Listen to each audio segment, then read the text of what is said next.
Perkenalkan, nama saya Kadek Puspayoga dari kelas IT Governance. Di sini saya akan mempresentasikan tugas analisis.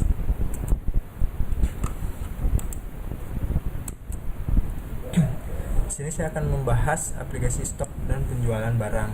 Studi kasusnya itu di tempat kerja saya sendiri, yaitu PT Mars Surya Dewata. Nah, pembahasannya itu ada pengertian stok dan penjualan. Yang kedua itu ada analisis SWOT atau strength, weakness, opportunities, and threat. Yang ketiga ada porter 5 force, dan yang terakhir ada critical success factor. Nah, yang pertama itu ada pengertian stok dan penjualan. Nah, stok penjualan itu merupakan salah satu hal yang sangat penting dalam penjualan ya. Apalagi di bidang tempat saya bekerja itu menjual spare part komputer. Pentingnya itu karena dapat mengelola data maupun aset perusahaan, seperti mengelola transaksi, menyimpan stok, menyimpan informasi customer. Jika stok dan penjualan ditata dengan rapi, maka bisa digunakan sebagai acuan untuk analisa seperti mendeteksi kehilangan barang maupun meminimalisir kerugian dalam penjualan. Nah, di sini itu ada analisis SWOT dari perusahaan saya, yaitu dari PT Mars Surya Dewata. Yang pertama itu ada strength-nya. Strength itu adalah kelebihan. Yang pertama itu kelebihannya dari aplikasi stok ya. Itu memudahkan untuk membuat laporan akhir tahun. Lalu dapat memudahkan pencarian barang yang hilang atau pencarian transaksi yang palsu. Jadi di sini kita tidak bisa memalsukan pembelian atau penjualan itu secara gampang ya, karena itu akan terrecord di aplikasinya. Yang kedua itu ada weakness atau kelemahan, kekurangannya. Di aplikasi stok kita itu tampilannya yang jadul, jadi agak sulit untuk digunakan karena masih berbasis DOS atau aplikasi teks. Yang kedua itu tidak bersifat online. Yang ketiga, dalam penjualan itu kita barang tidak selalu tersedia karena kita harus mengambil barang dulu ke supplier.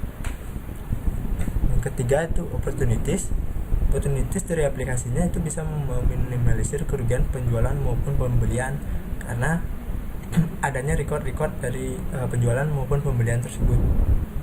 Yang kedua itu kita menjadi punya acuan untuk analisa ke depannya agar memudahkan untuk mengambil keputusan. Nah, yang keempat itu ada ancamannya. Ancamannya itu karena aplikasi kita berbasis lokal dan database-nya pun lokal, maka itu bisa terjadi kehilangan data. Yang kedua itu hardware sistem atau operasi rusak yang bisa membuat kita tidak bisa menggunakan aplikasi stok tersebut karena tidak ada pelatihan seperti instalasi program tersebut.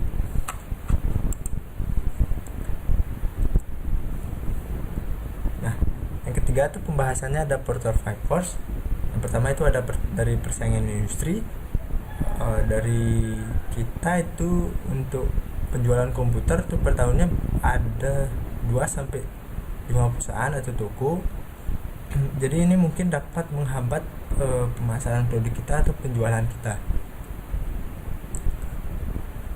Yaitu dari yang kedua ada ancaman pendatang baru. Nah, di ancaman pendatang baru ini mungkin stok dari pesaing baru saja mungkin lebih lengkap untuk penjualannya, serta banyaknya promo yang ditawarkan untuk menarik customer. Yang ketiga itu ada ancaman produk substitusi. Itu kemungkinan sedikit ya, karena kita menawarkan garansi barang yang cukup cepat karena kita berlangganan juga ke beberapa supplier. 4 itu ada ancaman produk pengganti. Ancaman produk pengganti ini sering terjadi di barang-barang elektronik ya, khususnya komputer, yang bisa menghambat penjualan barang lama seperti barang-barang original, dikarenakan sekarang itu banyaknya produk kompatibel yang lebih murah. dan bisa digunakan untuk beberapa produk, tidak seperti barang original yang hanya mengacu pada satu produk. Nah, yang terakhir itu ada 5 kekuatan tawar menawar customer. Penjualan juga berpengaruh dari sisi customer ya. Ini dikarenakan beberapa pesaing penjualan komputer bisa menawarkan banyak promo yang bisa dilihat di lapangan. Customer tentu saja akan melihat harga yang lebih terjangkau. Yang kelima ini yang keempat, ini terakhir ada critical success factor. Di sini saya akan menjelaskan beberapa dulu ya. Yang pertama itu ada weak-nya itu ya, bobotnya itu penting atau tidaknya. Yang ke rate ini maksudnya dari responden atau dari kita penggunaan dan pelanggan, itu respondennya seperti apa. Di sini saya ada membuat 5. Pertama itu harga produk yang dijual, pelayanan terhadap produk yang dibeli di tempat kami. Ketiga ada efisiensi aplikasi stok yang digunakan. 4 sumber daya perusahaan. 5 kualitas produk ditawarkan. Sekian dari presentasi saya. Maaf jika ada salah-salah kata atau kekurangan informasi, karena di sini saya masih mempelajari dan hanya men-sharing apa yang saya buat. Terima kasih.